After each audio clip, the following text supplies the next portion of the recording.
Assalamu alaikum students. Today we have the lecture on international relations, significance and importance. I am Nisar Ahmed, the lecturer of international relations. So we have the introduction about the importance and significance of IR. Significance and importance means why we study IR. हम IR क्यों पढ़ते हैं? तो उसके 5-7 जो हैं वो और इम्पोर्टेंस हैं कि आईआर हम क्यों पढ़ते हैं और आईआर की जो है वो अहमियत क्या है इंटरनेशनल पॉलिटिक्स और इंटरनेशनल सिस्टम में। सबसे पहली अहमियत जो है point number 1 is helps in understanding the present world and the causes of advancement and backwardness of different states. तो आईआर टेल्स अस कि हमें इस प्रेजेंट वर्ल्ड को समझना है और जो रियासतें जो हैं वो एडवांस है, तरक्की की हैं, उनकी क्या वजूहात हैं और जो बैकवर्ड हो गई हैं उन उन रियासतों की जो है वो बैकवर्डनेस की जो है क्या रीजंस हैं। तो पॉइंट 1 है understanding government policies and the causes of success and failure, such as free market policy, privatization, nationalization, free media, education policies. IR helps us in understanding the government policies, the causes and causes of success and failure uh, of many states. Free market policy क्या होती है, privatisation क्या होती है, nationalisation क्या होती है, free media क्या है और एजुकेशनल पॉलिसीज डिफरेंट स्टेट्स की क्या है।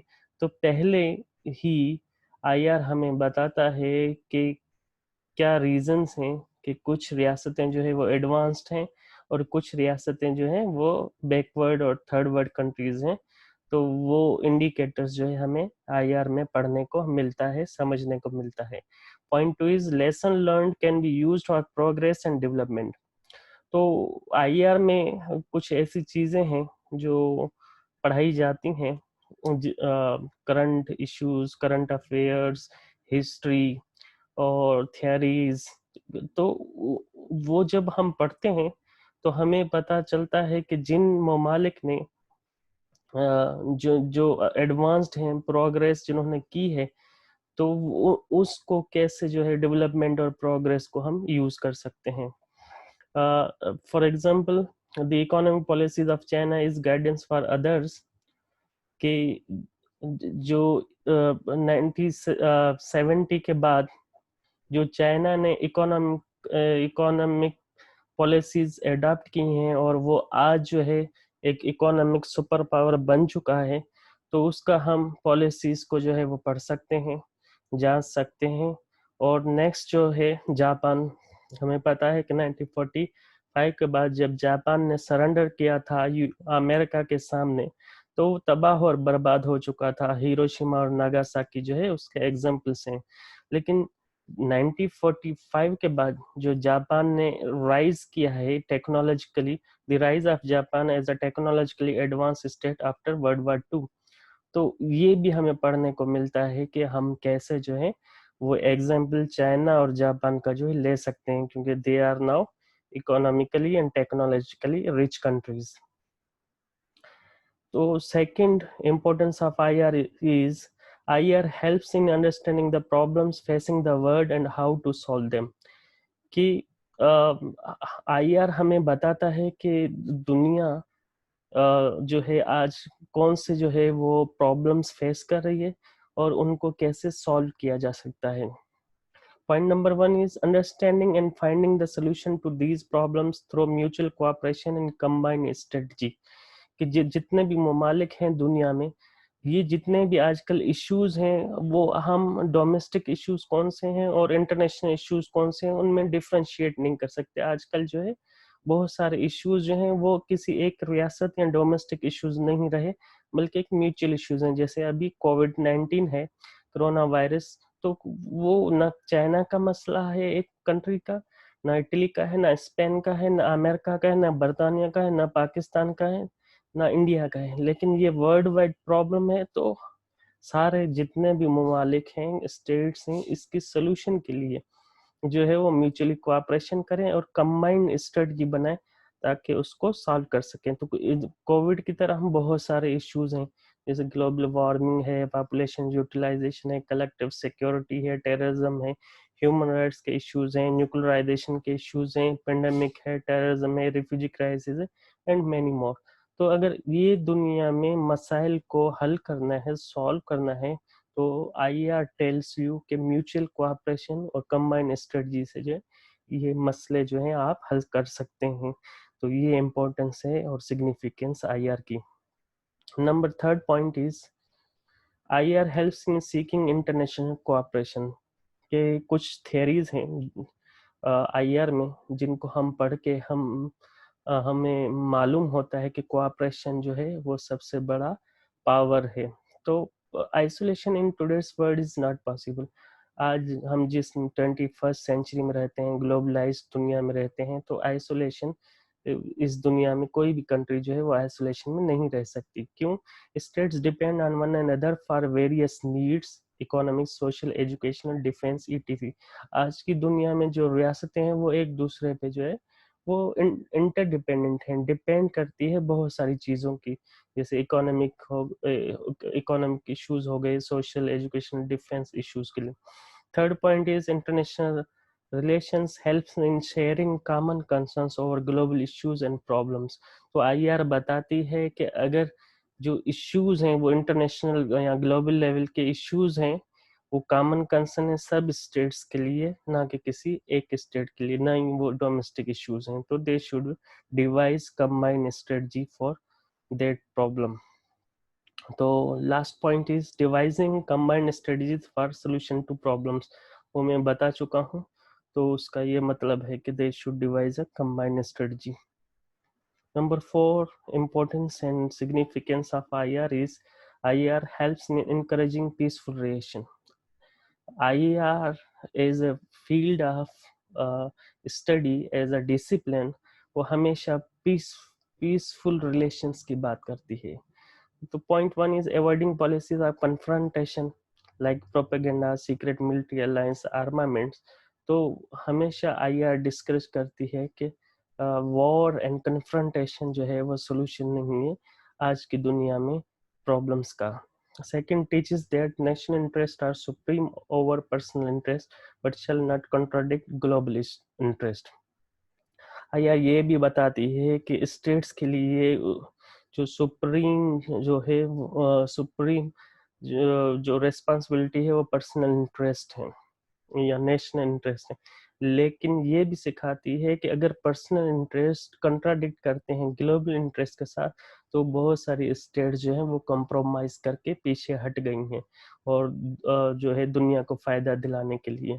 तो वो कैसे, वो आईआर आपको बताती है। Number third point is struggle for global interest and world peace universal brotherhood. IR tells you that global interest के लिए और वर्ल्ड पीस के लिए और यूनिवर्सल ब्रदरहुड के लिए कैसे स्टेट जो हैं वो स्ट्रगल करती हैं, स्ट्राइव करती हैं, हमेशा कोशिश करती रहती हैं। Fifth point is in the significance of IR ensures and builds proper economic relations between international communication। जब हम इंटरनेशनल पॉलिटिकल इकोनॉमी पढ़ते हैं तो आईआर इकोनॉमिक्स की बातें करती हैं, जिसमें इकोनॉमिक पॉलिसीज हो गई, इकोनॉमिक सिस्टम्स हो गए, इकोनॉमिक इंस्टीट्यूशंस हो गई, इंपोर्ट एक्सपोर्ट पॉलिसीज हो गई, stock exchange, regulating market policies, better exchange of goods and products, currency exchange regulation, ये सारी चीज़ें जो हैं फिर आईआर बताती है उस economic perspective. Helps in promoting effective trade policies between the states. IR में कुछ जो है जो ट्रेड जो है इंपोर्ट एक्सपोर्ट इंटरनेशनल लॉज में कुछ कवानीन रूल्स एंड रेगुलेशन है, तो आईआर में वो पढ़ते हैं। आईआर बताती है कि कैसे इकोनॉमिक रिलेशंस या ट्रेड रिलेशंस को इफेक्टिवली जो है प्रोमोट कर सकती हैं रियासतें। Second, helps in establishing better economic association and business forums between states। पहले भी मैंने बताया था कि आईआर जो है economic association, institution, business forum जैसे आईएमएफ हो गया, वर्ल्ड बैंक हो गया, और भी बहुत सारे इदारे हैं जो इकोनॉमिक के बारे की बेटरमेंट के लिए जो है वो इंटरनेशनल सिस्टम में काम करती हैं। Third point is regulating market policy in stock exchange. Okay, international market policies क्या है, स्टॉक एक्सचेंज क्या है, तो वो इंटरनेशनल पॉलिटिकल इकोनॉमी में आप पढ़ते हैं आईआर में। Last one is better exchange of goods and products, currency exchange regulation, तो ये सारा जो है आईआर आपको बताता है। Six point is understanding and promoting human culture through international exchange, कि आईआर में जब आप कल्चरल स्टडीज पढ़ते हैं तो आप दुनिया के मुख्तलिफ कल्चरल जो है वो वैल्यूज जो हैं, डॉगमास जो हैं वो पढ़ते हैं। आपको पता लगता है कि चाइनीज़ का कल्चर कैसा है, जापानीज़ का कैसा है, और अफ्रीकन कंट्रीज़ का कैसा है, अपना अमेरिकन का कैसा है, मैक्सिकन का कैसा है, कल्चरल एक्टिविटीज़ हैं इस तरह जो है। Point one is better and safe travelling across the globe, जो ट्रैवलिंग है वो बेटर एंड सेफ है आजकल। बेटर वीज़ा रेगुलेशंस हैं, immigration policies and citizen laws हैं, जिसकी वजह से आप दुनिया में कहीं पे जो है वो माइग्रेट कर सकते हैं या दुनिया को घूम सकते हैं। Third point is encourages scholarly visits and exchange programs. IR में जो है इंटरनेशनल लेवल पे बहुत सारे ऐसे प्रोग्राम्स हैं जो जहाँ पे टीचर्स और स्टूडेंट्स जो हैं एक दूसरे के ममालिक में जो है वो एक्सचेंज प्रोग्राम के थ्रू जो है वो विजिट्स करते हैं, लेक्चर अटेंड करते हैं, कल्चरल एक्टिविटीज अटेंड करते हैं, एक दूसरे के कल्चर जो है वो शेयर करते हैं, एक दूसरे को इन्फॉर्म करते हैं। तो ये सारी चीज़ें यहीं पे इंटरनेशनल रिलेशंस की वजह से इम्पोर्टेंट है। Last point is promoting national culture through cultural exhibition programs and culture fairs. तो ये मैं आपको बता चुका हूँ पॉइंट। आगे चलते हैं। Seventh point is the importance of international relations in globalised society. 1980s के बाद जो सोसाइटी बनी है इंटरनेशनल लेवल पे, उसको हम ग्लोबलाइजेशन कहते हैं या ग्लोबलाइज्ड सोसाइटी कहते हैं। तो उसमें जो जो जनरल इम्पोर्टेंस है इंटरनेशनल रिलेशंस का, वो हम 6 पॉइंट्स तक पढ़ चुके हैं।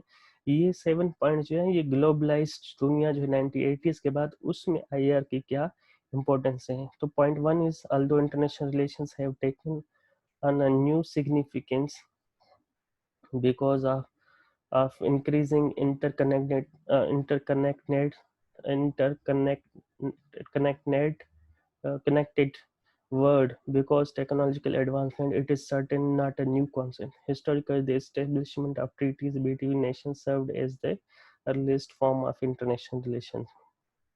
के इंटरनेशनल रिलेशंस जो हैं अब इस ग्लोबलाइज्ड वर्ल्ड में जो हैं वो चेंज हो गए हैं, क्योंकि रियासतें इतने तो वो कनेक्ट हो गए हैं ट्रांसपोर्टेशन की वजह से, फास्ट कम्युनिकेशन की वजह से, टेक्नोलॉजिकल एडवांसमेंट की वजह से, कि जो पहले वाले कॉन्सेप्ट थे वो पुराने कॉन्सेप्ट लगते थे। अब जो है वो सोशल रिलेशनशिप जो है वो फास्ट हो चुके हैं नेशंस के दरमियान, कंट्रीज के दरमियान।